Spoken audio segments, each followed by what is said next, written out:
가장 두려운 순간은 일을 하고 싶어도 할 수 없는 상황입니다. 몸은 아직 건강하고 의욕도 있지만 나이가 많다는 이유 하나로 채용 문턱에서 밀려날 때 느껴지는 좌절감은 정말 크지요. 오늘은 바로 그 문제를 풀어낼 수 있는 방법, 즉 나이와 상관없이 누구나 도전할 수 있는 정부 일자리 이야기를 해드리려 합니다.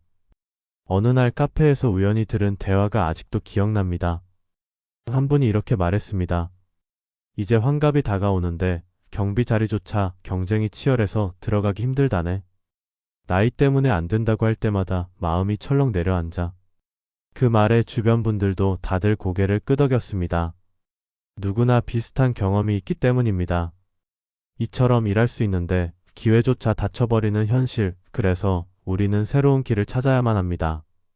그 길이 바로 정부에서 운영하는 공공기관 일자리입니다. 특히 나라일터라는 사이트를 통해 공개되는 채용 공고들은 나이와 학력을 크게 따지지 않는 경우가 많아 시니어 세대에게 큰 희망이 됩니다. 실제로 제가 만나본 분들 가운데 세 가지 이야기를 소개해 드리겠습니다. 첫 번째는 50대 후반의 조기 퇴직을 한 박씨 이야기입니다. 대기업에서 수십 년 동안 근무했지만 구조조정 바람에 더 이상 회사를 다닐 수 없게 되었습니다. 그 뒤로 작은 가게도 운영해보고 택배 아르바이트도 해봤지만 안정적이지 않았습니다. 그러다 우연히 나라일터를 알게 되었고 지방검찰청에서 환경관리직 공고를 보고 지원했습니다. 특별한 자격증도 필요 없었고 연령 제한도 없었습니다. 서류와 간단한 면접을 거쳐 합격했고 지금은 공무직 신분으로 정년 보장이 되는 일자리를 얻어 매달 안정된 급여를 받고 있습니다. 무엇보다 4대 보험과 퇴직금, 그리고 정년까지의 안전망이 있다는 점에서 예전보다 마음이 한결 편해졌다고 합니다. 두 번째 사례는 60대 초반의 김 여사입니다. 남편이 은퇴한 뒤 생활비 부담이 커져 일을 다시 찾아야 했습니다. 하지만 일반 기업에서는 나이 때문에 면접조차 보기 어려웠습니다. 그러던 중 국립공원 지리산 사무소에서 단기 환경관리직 채용 공고를 보고 지원했습니다. 연령과 학력 제한이 없었고 체력만 있으면 누구나 할 수 있는 일이었습니다. 김 여사는 일을 하며 산을 지키는 보람까지 얻을 수 있어 만족도가 컸습니다. 단기 계약이었지만 경력을 인정받아 다른 공고에도 계속 지원할 수 있었고 결국 무기계약직 자리까지 연결될 수 있었습니다. 나이는 장벽이 아니었고 도전이 결국 길을 열어주었습니다.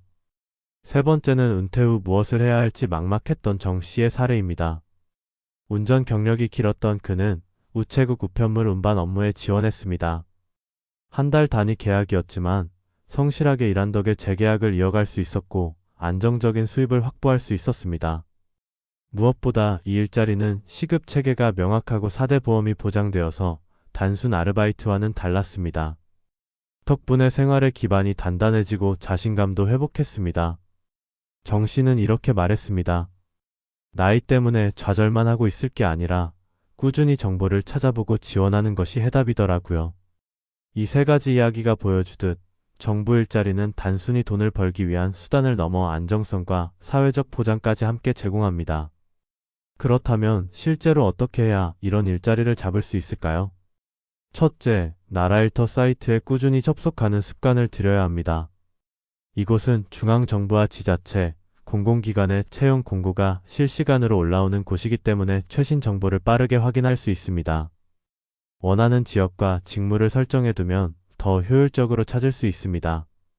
둘째, 서류 준비를 단순하면서도 성실하게 해야 합니다. 정부 일자리는 화려한 경력보다 지원 요건 충족 여부와 성실성을 더 중시하는 경우가 많습니다. 나이와 학력보다는 업무를 맡을 수 있는 책임감과 꾸준함이 중요합니다. 셋째, 자격증이 필요 없는 경우도 많지만 환경관리사나 안전관리 관련 기초 교육을 미리 받아두면 경쟁에서 유리할 수 있습니다. 작은 준비가 기회를 크게 넓혀주는 셈이지요. 넷째, 단기 계약직이라고 해서 가볍게 보지 말아야 합니다. 실제로 단기 근무 경험이 쌓이면 다른 기관에서 무기계약직이나 장기계약직으로 이어지는 경우가 많습니다. 작은 문이라도 두드리면 더 큰 문이 열리게 되는 것입니다.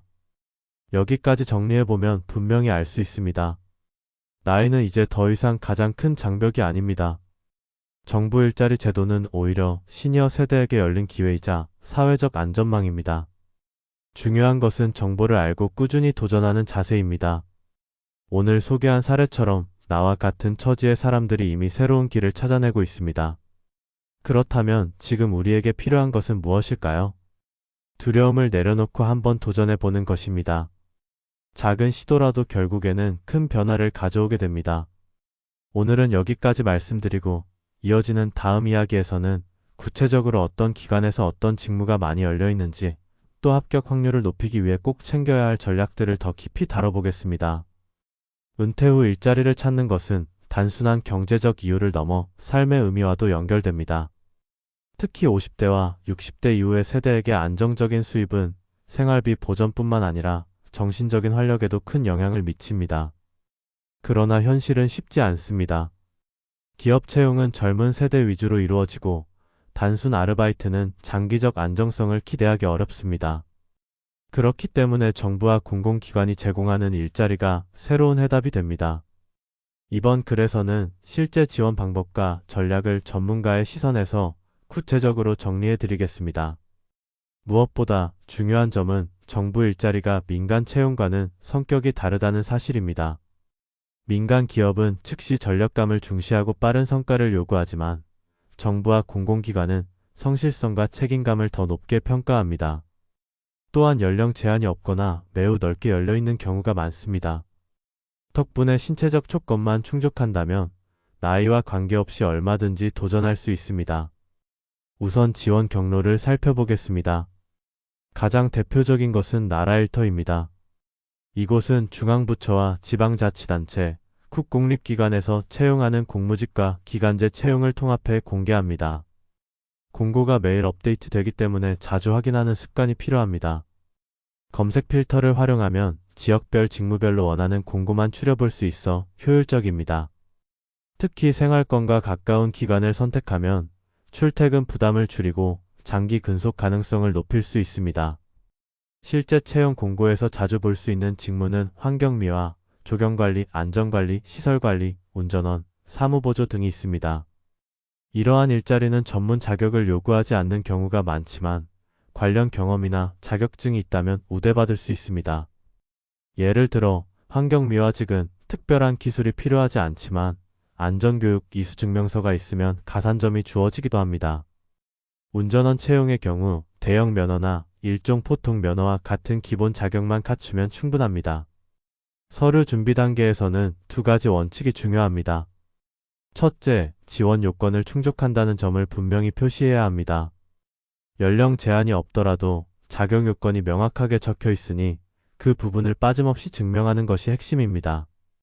둘째, 본인의 성실성과 꾸준함을 어필하는 것입니다. 화려한 경력보다는 오래 근속하며 맡은 일을 끝까지 책임졌다는 점이 긍정적으로 평가됩니다. 면접은 대체로 간단한 질문 중심으로 이루어집니다. 가장 많이 묻는 질문은 왜 지원했는지, 앞으로 얼마나 오래 일할 수 있는지, 그리고 맡은 업무를 성실히 수행할 수 있는지입니다. 이때 중요한 것은 솔직하고 담백한 태도입니다. 과장된 답변보다는 현실적인 의지와 생활의 필요성을 진솔하게 전달하는 것이 효과적입니다. 실질적으로 합격률을 높이는 방법도 있습니다. 공공기관은 법적으로 사회적 배려 대상자, 우대 규정을 두고 있습니다. 저소득층, 장애인, 보훈 대상자, 다자녀 가정 등은 우선 선발 대상이 되기도 합니다.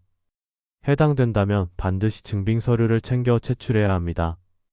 또 단기 계약이라도 성실히 근무한 이력은 이후 장기 계약직이나 무기계약직 지원 시 강력한 자산이 됩니다.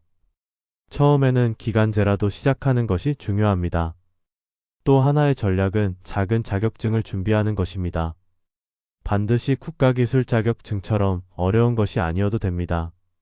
안전교육 이수증, 환경관리 관련 기초 자격, 컴퓨터 활용 교육 이수증 등 비교적 쉽게 취득 가능한 것들이 경쟁력을 높여줍니다. 특히 사무보조나 행정지원 분야에서는 한글 문서 작성 능력과 엑셀 기초 활용 능력이 큰 장점이 됩니다.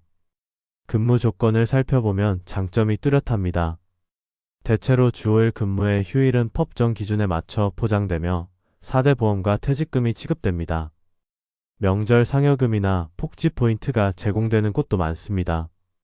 무엇보다 무기계약직으로 전환되면 정년인 65살까지 안정적으로 근무할 수 있습니다.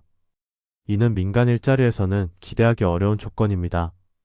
이러한 안정성 덕분에 실제로 많은 시니어들이 두 번째 인생의 기반을 정부 일자리에서 찾고 있습니다. 앞서 말씀드린 사례처럼 검찰청, 경찰서, 국립공원, 우체국 등 다양한 기관에서 이미 수많은 50대와 60대가 일하고 있습니다.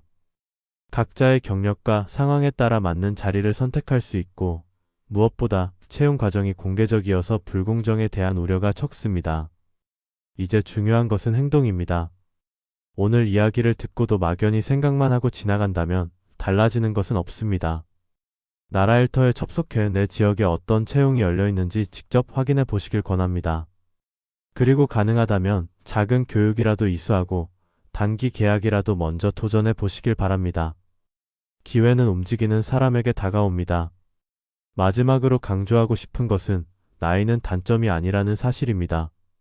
시니어 세대가 가진 장점, 즉 책임감과 꾸준함, 그리고 삶에서 다져온 경험은 오히려 정부 일자리에서 더 높은 가치를 발휘합니다.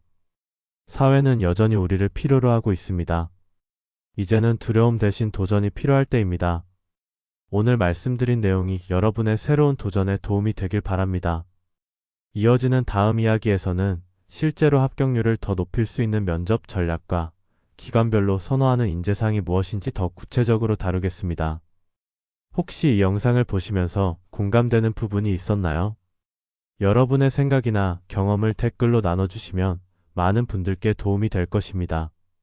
영상이 도움이 되셨다면 구독과 좋아요를 함께 해주시고 앞으로도 더 유익한 정보를 받아보시길 바랍니다.